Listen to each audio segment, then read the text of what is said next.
عايزة تلمعي سطح البوتاجاز بتاعك والمقابض والكوش من غير صابون سائل ومن غير خلطات ومن غير ما تجيبي اي منتج غالي. هقولك ازاي تلمعيه وتنضفيه في حاجة موجودة عندك في البيت. ولو ما عندكيش تحفيز ازاي تشتغلي شغل البيت وتبتدي ترتبي وتنظمي والافكار كلها متلخبطة عندك في دماغك، تعالي هقولك على ازاي تركات وازاي تمشي ترتيب سهل قوي سهل عليكي يومك، وازاي تنضفي البيت وتتحفزي وتتشجعي لتنظيف البيت. اول مره تشوفي الفيديو بتاعي وتشوفي قناتي اعملي لي لايك للفيديو واشتراك في القناه وتتابعي كل روتيناتي وكل وصفاتي. واول حاجه ببتدي بيها انا بختار يومين في الاسبوع، وترتيب التنظيف ده على حسب مجهودك انت وعلى حسب افكارك وترتيب يومك وشغل بيتك. فانا بختار يوم واحد وساعات يومين في الاسبوع ببتدي فيه تنظيف البيت كله. وايه اليوم؟ انا اخترت النهارده يوم الثلاث، شلت الملايه بتاعت السرير وحطيتها في الغساله. بعد كده شلت الفرش اللي موجود على الكنب واستنيت طبعا لما الدوره الاولانيه تخلص، وفي الوقت ده نفضت بالرياشه كده، نزلت بقى بالرياشه اللي معايا او فرشه ناعمه، نزلي التراب اللي على السفره في النيش، اي تراب موجود. زعفي كمان السقف، وممكن كمان ان انت تنزلي لو مروحه السقف عليها تراب نزليها باي فرشه ناعمه او الرياشه نفسها. اي كوبايات اي اطباق دخلتها طبعا المطبخ، دي دورها ان هي تتغسل في الحوض. فدخلت كل حاجة وخليتها اما اجي انضف المطبخ او امسح الارضية واغسل مواعين، هغسل ساعتها بقى دوت كله مع بعضه. اهم حاجة نهتم بحاجة حاجة. انا خلصت اوضتي وبعد كده عملت نفضت الصالة، نزلت كل التراب اللي موجود في السقف او على مروحة كمان السقف وعلى السفرة وعلى الكنب وكمان على شاشة التلفزيون بالرياشة كده، وبمسحها في فوطة ما تكونش عليها مية ولا عليها اي حاجة، تكون ميكروفايبر. بمسح الشاشة كده بس، هو ده اللي بعمله في الشاشة بتاعت التلفزيون. بعد كده نزلت التراب في الارض، هكنس بقى الارضيه واغسل الشباك وهمسح الارض. كل اوضه بعمل فيها كده. فانا اخترت اوضتي عملتها الصبح، وبعد كده بعمل الصاله، وبعد كده بعمل المطبخ والحمام. بنفض طبعا، بنزل التراب بالفرشه الناعمه ديت. الفرشه دي موجوده عندي بقالي مده كبيره وبستعملها في الشيش واي مكان بقى، ممكن السفره، ممكن الدولاب، التسريحه، اي سطح بعرف ان انا انزل منها التراب بسهوله. فانا بعد ما نفضت الشيش بنفض كمان السلك، طبعا السلك بتاعي طويل يعني هو طالع كده 3/4. فانا بنضف الجزء ده كويس جدا طبعا، بما ان احنا هنغسله وهننزل عليه ميه، فاحنا لازم ان احنا ننزل كل التراب الموجود عليه، سيله كده على نظافه. اللي انا حطاه في الازازه بحط ميه بمعلقه صابون سائل او معلقه دوني او معلقه برسيل جل، اي حاجه تدي ريحه حلوه. وحطيت الميه وما بحطش خل، لان الخل بحس ان هو بيأثر على الخشب. فكل حكايه مليت الازازه ديت لتر. بعمل الجزء دوت من الشباك وبعد كده بفتحه للاخر، بسيبه لغايه ما يتجفف خالص. وبعمل بعد كده الجزء التاني. كل الشبابيك عندي بعملها بنفس الطريقه، وبختار يوم واحد كل اسبوع بعمل فيها الشباك بالطريقه ديت. الغطا بتاع الازازه فيه فتحات بعملها بدبوس الطرحه، بسخنه على النار واعمل بيه فتحات بتنزل الميه زي الدش بالظبط. بدل ما استخدمي خرطوم خرطوم ميه وتفضلي بقى ممشياه، في ناس كتير قوي بتحب تستخدم خرطوم الميه وتوصل لغايه الشيش وتبتدي تنزل الميه كامله كده يعني عليه، نفس كميه الميه تقريبا اللي في الازازه انت بتستخدميها او اكتر. فانا بحس ان الازازه محكومه وبتحدد الميه اللي انت بتستخدميها عشان ما نستخدمش اكتر من كده. ان احنا بنتعامل مع خشب، مش بنتعامل مع حاجة حديد او حاجة بلاستيك، يعني ده حاجات خشب. فالمية بنكون حريصين فيها. طبعا بعد ما عملته بالمية بمسك الفوطة بتاعتي الميكروفايبر، وساعات بنشف الشيش كويس جدا بعد ما بخلص المية اللي عليه.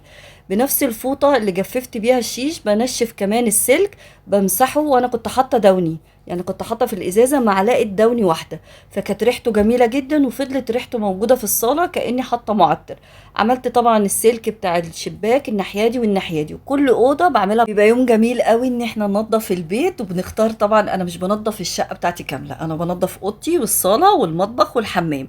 وانا بحس دي اهم اماكن عندي في البيت. اوضه الولاد بسيبهم ان هم يرتبوها، لكن ممكن انا اغسل الشيش، ممكن ان انا ارتب معاهم الاوضه، ممكن ان انا اقول لهم يلا نقوم ننظف. الدوره الاولانيه بتاعت الغساله كانت خلصت فنشرتها، كانت الملايه بتاعت سريري والاكياس بتاعتها وفوطه كبيره كده او بشكير كبير، فنشرته بره. وكنت ماسحه كمان الحبال عشان لما نزلت على الشيش ميه وقع على الحبال وكان عليها تراب، فجبت حته كده او فوطه ونشفت الحبال ومسحتها كلها طبعا قبل ما ننشر. بما ان هي بره في الشارع فلازم تتمسح قبل ما ننشر عشان الصدى او التراب ما يجيش على الهدوم او الحاجه بتاعتي. الجو في الفتره ديت بيبقى الحراره بتاعته قليله شويه، نقدر ان احنا نتحرك اكتر ما يبقى بعد فترة الظهر. بعد الظهر بتبقى درجة الحرارة اعلى لغاية فترة العصر، بتبقى اعلى حاجة طبعا الساعة 3 او الساعة 4. فانا هنا هنضف كمان الارضيه، فحطيت ايه، حطيت من بريكس، وحطيت كانت الكيس اللي معايا ما كانش فيه كميه كتير، يعني الحبه اللي موجودين في الكيس هعمل بيهم الارضيه بتاعت الصاله والحمام بتاعي. وحطيت تقريبا ربع كوبايه خل. الخل بيفرق في التنظيف جدا، حتى الحمام بيفرق في تنظيف السيراميك غير الكلور وغير اي حاجه هتستخدميها. حطيت ميه سخنه، البراد كان فيه ميه سخنه، حطيت يعني تقريبا كوبايه او كوبايتين، وبعد كده زودت كمان كوبايه وابتديت اوزعهم، وجبت الشرشوبه ونشفت الارضيه كلها.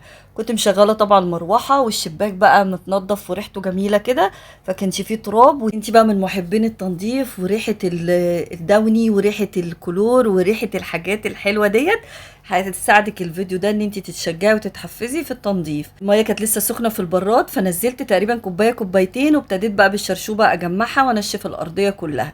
كده كانت الصاله خلصت. الفرش اللي كان مفروش على الركنه او الكنب بتاعي خدته كله حطيته بقى في الغساله، ان انا هعمل دوره ليهم. فبحط ايه، بحط المسحوق بتاعي، عامله الازازه بتاعت الصابون السائل، حاطه فيها اريال لان مخلطه نوعين مع بعض، حاطه باهي على نوع تاني بيرال بريحه اللافندر، وكان اقوى شويه وريحته كمان كانت جميله جدا. هحط معاهم دوني، والنوع الدوني اللي انا بحطه كان من نوع السايب لكن ريحته كانت قويه شويه. بما ان انا خلصت الصاله فدخلت على المطبخ وغسلت المواعين، فباقي الصابون السائل بالميه حطيته على البوتاجاز، وابتديت بقى بالليفه بتاعتي ادعك الحوامل والبوتاجاز، السطح بتاع البوتاجاز والوش كمان اللي عند الفرن والمقابض بتاعت البوتاجاز كامله. بس هقولك انا بلمع ازاي البوتاجاز بعد ما خلصت تنظيفه، يعني نزلت الدهون زي ما انت شايفه، انا خلصت كده تنظيف الحوامل. هوريكي بقى تطلع منه تاني دهون تاني، يعني انا نضفت كده من على الوش.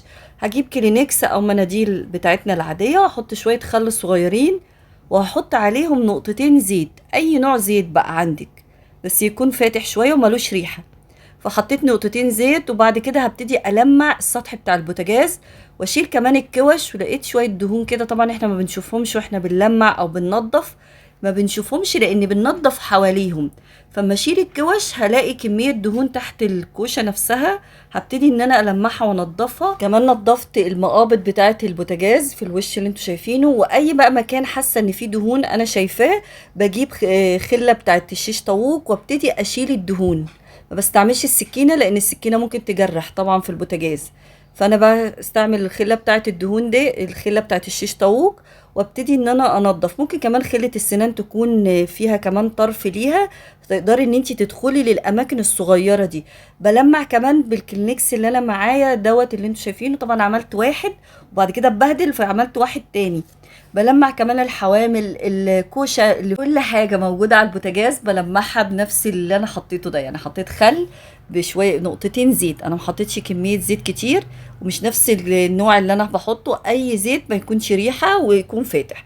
زي ما انتوا شايفين الكوشه ما شلتها لقيت حاجات طبعا دهون، بواقي اكل بتقع من الحله، من القهوه، من اللبن، بتتجمع تحت الكوشه نفسها، وبتبتدي ان هي تتجمد من النار. بنشغل بعد كده من غير ما ننضفها فبتتجمع وتلزق وتبقى عنيده قوي ان احنا نشيلها.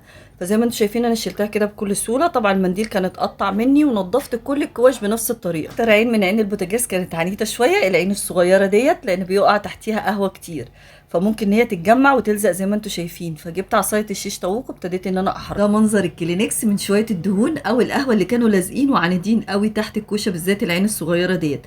اخر حبه موجودين عندي في الكيس نزلتهم عزكم الله على الارضيه بتاعه الحمام، وحطيت كمان ربع كوبايه خل، ونزلت برضو من الميه السخنه، كنت سخنتها تاني في البراد لان انا عايزه الميه تكون سخنه عشان تشيل اي بواقي واي ترسبات موجوده. ودعكت الارضيه كويس وقاعده الحمام كويس جدا، وبعد كده جبت الشرشوبه طبعا وهوريكم. والارضيه كانت شكلها نظيف، لكن هوريكم دلوقتي بعد ما هدلق ميه نظيفه ما فيهاش اي كميه الترسبات والحاجات اللي لونها مختلف شويه، وتبين لك ان بين السيراميك ممكن ما يكونش نظيف زي ما احنا شايفين. انا زودت كمان الرغوه، حسيت ان هي ما كانتش كتيره لان الخل قلل الرغوه شويه، فحطيت شويه اريال. انا حاطه هنا شويه مسحوق بودر في الازازه الصغيره، وزودت كمان ميه سخنه عليهم ودعكتهم كويس جدا. طبعا السيراميك قبل ما يتنضف ويتحط عليه الحاجات ديت كان شكله نظيف، لكن انا هوريك اما ادلق الميه هينزل لون غامق شويه، ده يبين ان في حاجات احنا مش شايفينها في الجوانب ورا الحوض. هنا انا دلقت ميه فنزل الميه شكلها اتغير، فده كان عايز تنظيف. وبعد ما نضفته طبعا انا كنت خلصت الحمام وعملت قاعده الحمام والبانيو كمان، بس ما عملتش الحوائط طبعا.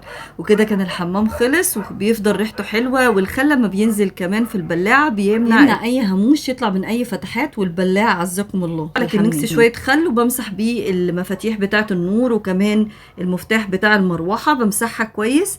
طبعا الكلينكس بعد كده بيترمي. لو عندك كمان مناديل مبلله او وايبس تقدري ان انت تستخدميها في تنظيف المقابض والمفاتيح بتاعه النور والكوبس بتاع النور، او المفاتيح كمان بتاعه المروحه.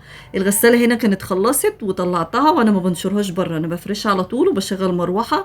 وزي ما انتم شايفين السيراميك كان بيلمع ازاي ونضيف، وكانت الصاله رايقه. وانا بعمل تنظيف للصاله او مسح للارضيه يوم بعد يوم، بالذات في الصيف طبعا غير الشتاء. وعزكم الله، هاخد الباسكت بتاع الزباله الكيس دوت، واشوفكم في فيديو جديد وروتين جديد باذن الله.